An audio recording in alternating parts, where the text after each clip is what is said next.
राधे राधे। मैं सरोज शुक्ला। आज हम लोग नीति शतकम का विस्तृत अध्ययन करेंगे, जो कि झारखंड पीजीटी की दृष्टि से अत्यंत महत्वपूर्ण है।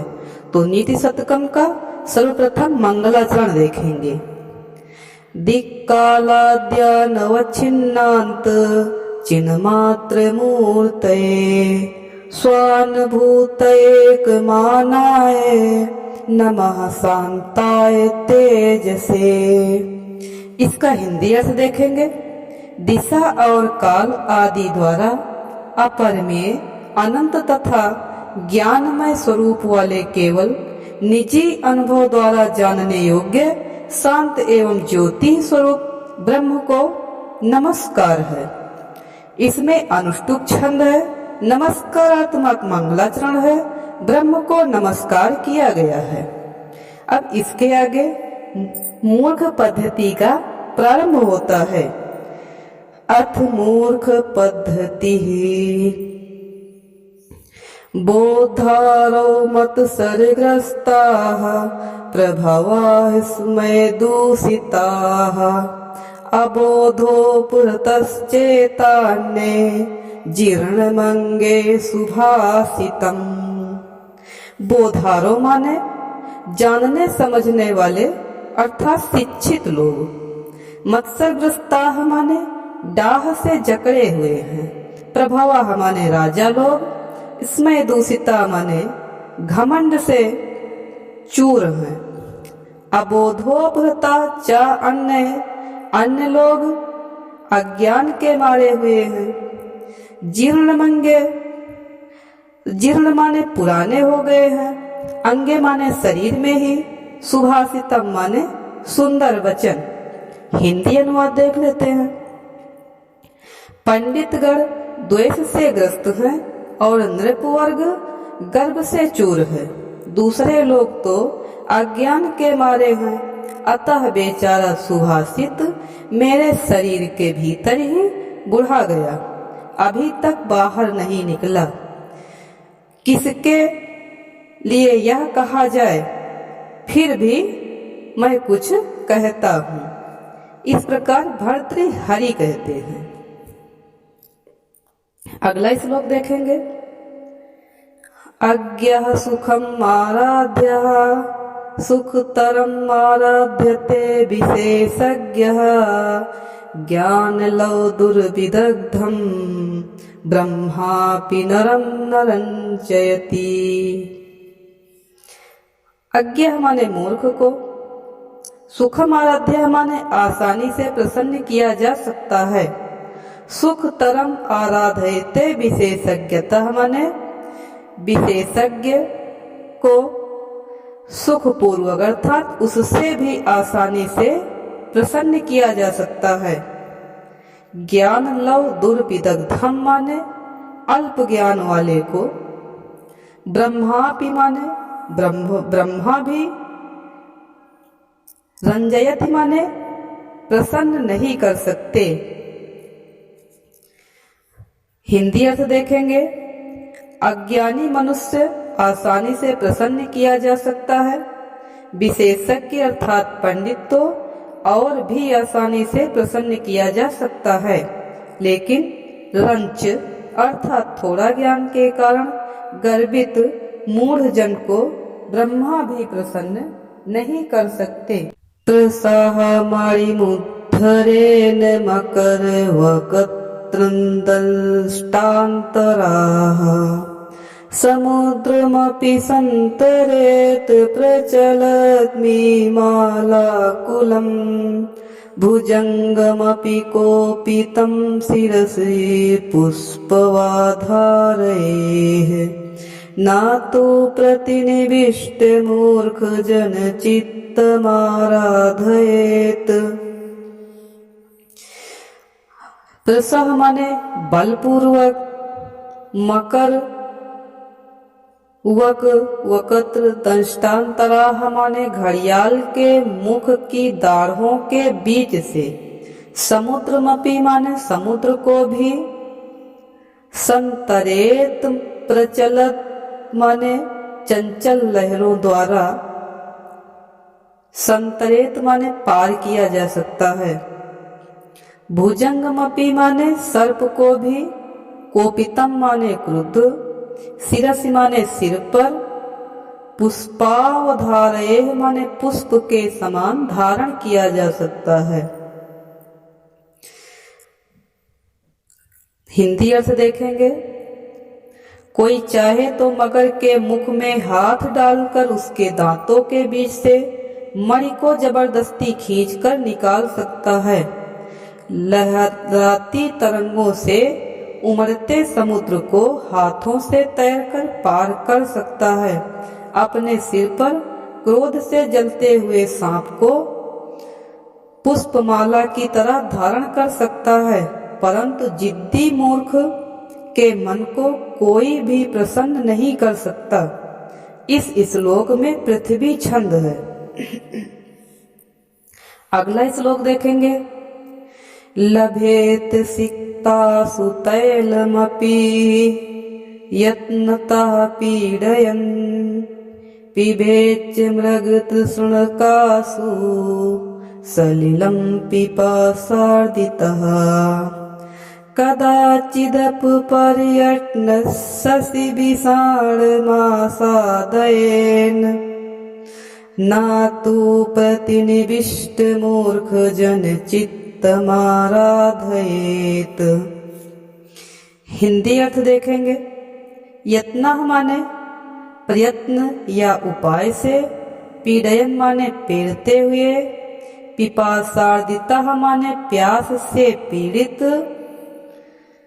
मृग तृष्णकासु माने मृग तृष्णा से, सलिलम माने जल, कदाचित माने कभी, प्रयत्न सस विषाणम आराधयेन माने खरहे की सींग को भी प्राप्त कर सकता है। ना तू, ना माने नहीं, तू माने तो। मूर्ख जन चित्तम आराधयेत, मूर्ख के मन को प्रसन्न कर सकता है। हिंदी अर्थ देखेंगे। परिश्रम पूर्वक बालू को पेरते पेरते कोई तेल निकाल ले, प्यास से व्याकुल कोई मृग तृष्णा का जल पी ले, इधर उधर घूमता फिरता कोई खरहे का सींग पाले, लेकिन जिद्दी मूर्ख जन के मन को कोई भी प्रसन्न नहीं कर सकता। इस श्लोक में भी पृथ्वी छंद है। व्यालम बाल मृणाल तंतुभिरिसौ रोधुम समुद्रम्भते भेतुम वज्रमणिशिरीष कुसुमं प्रान्तयेन संहृते माधुर्यं मधुबिन्दुना रचयितुं क्षाराम्बुधेरिहते मूर्खन्यः प्रतिनेतुमिच्छति बलात् सूक्तैः सुदस्यन्दिभिः। शब्दार्थ देख लेते हैं। व्यालम माने मतवाला हाथी, बाल मृणाल तंतुभिर असौ कोमल कमल नाल के सूत्रों से, रोधुम माने रोकने या बांधने के लिए, भेतुम माने काटना, मधु बिंदुना माने मधु की बूंद से, बलात् माने हठ पूर्वक, माधुर्यम माने मिठास को। शब्दार्थ देखने के बाद में अब हिंदी अर्थ देखेंगे।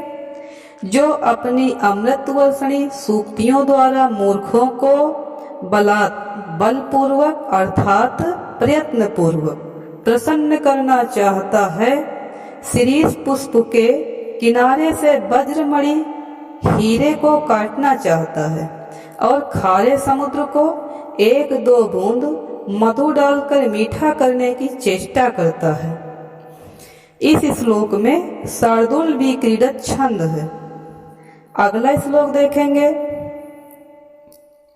स्वायत्त में कांत हितम विधात्रा विनिर्मितं छादनमज्ञताया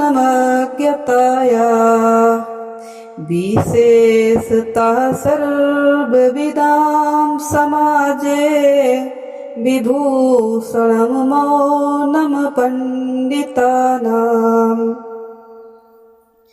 स्वायत्त माने अपने अधीन, विधात्रा माने ब्रह्मा ने, विनिर्मितम माने बनाया है, छादन माने ढक्कन या आवरण, मौनम माने चुप रहना ही, अपंडिता नाम माने मूर्खों का, विभूषणम माने अलंकार है, सर्वविदः माने विद्वानों की, समाजे माने समाज में, विशेषतः माने विशेष रूप से।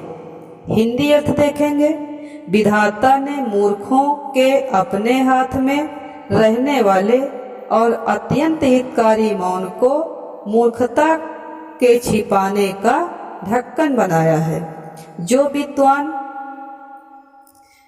की सभा में विशेष रूप से आभूषण स्वरूप हो जाता है। इस श्लोक में इंद्र वज्रा छंद है।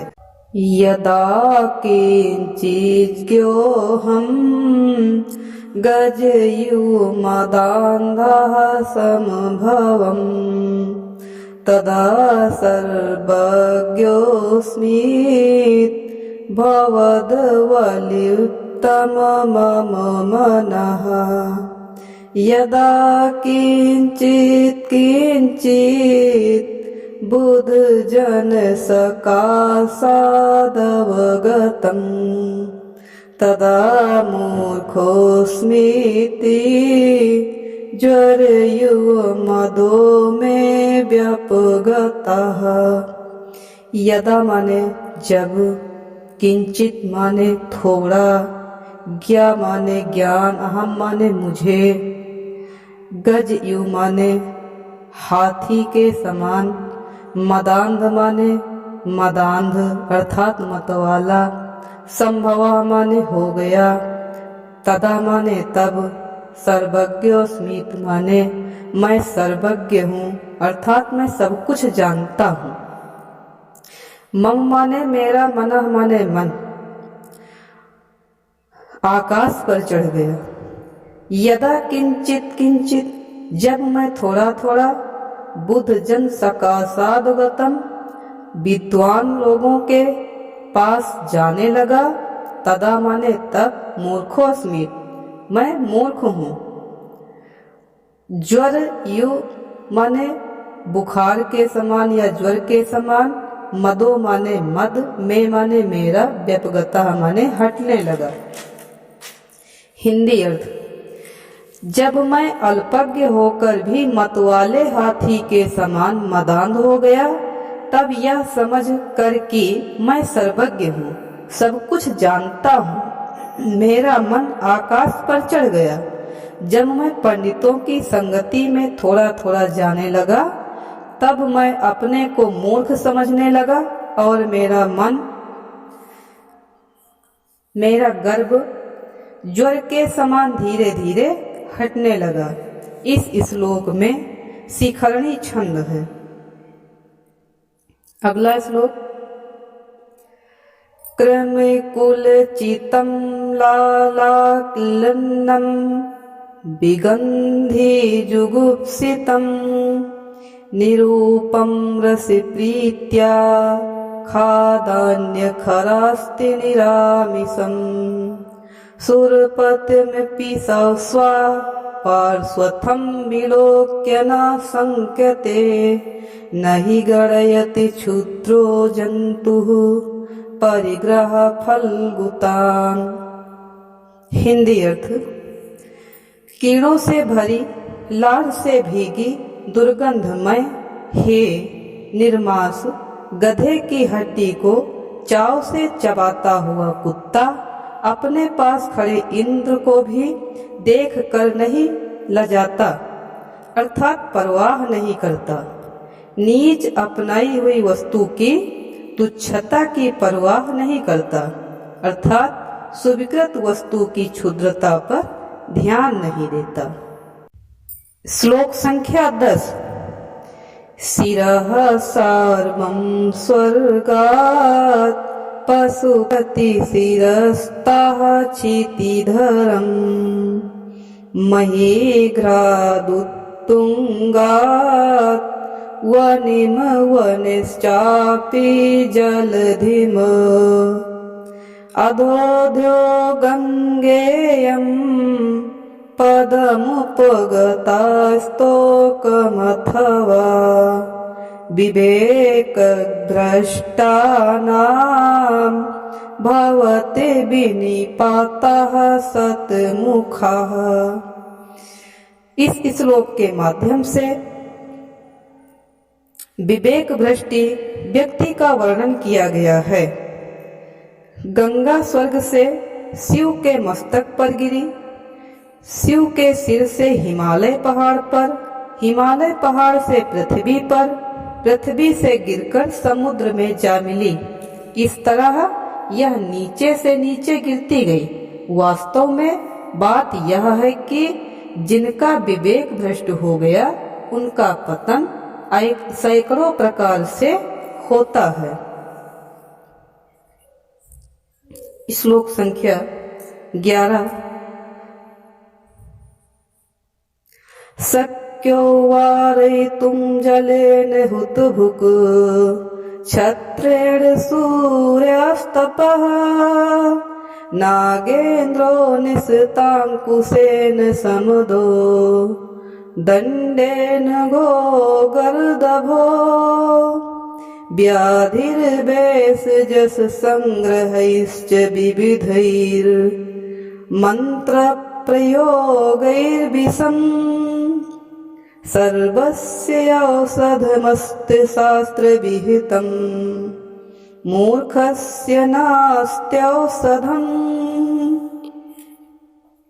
जलेन माने जल के द्वारा, हुतभुक माने अग्नि को, वारयितुम माने बुताया जा सकता है, छत्रेण माने छत्र के द्वारा, सूर्यस्तापः माने सूर्य के ताप को, दंडेन माने दंडे से, गो गर्दभो माने गधे को और बैल को। इस प्रकार हिंदी अनुवाद देखेंगे। आग जल से बुझाई जा सकती है, सूर्य का ताप छाते से रोका जा सकता है, तीक्ष्ण अंकुश से मतवाला हाथी वशीभूत किया जा सकता है, गदहा और बैल भी डंडे से सीधे किए जा सकते हैं, रोग औषधि सेवन से हटाया जा सकता है, विष भी मंत्र तंत्र से दूर किया जा सकता है।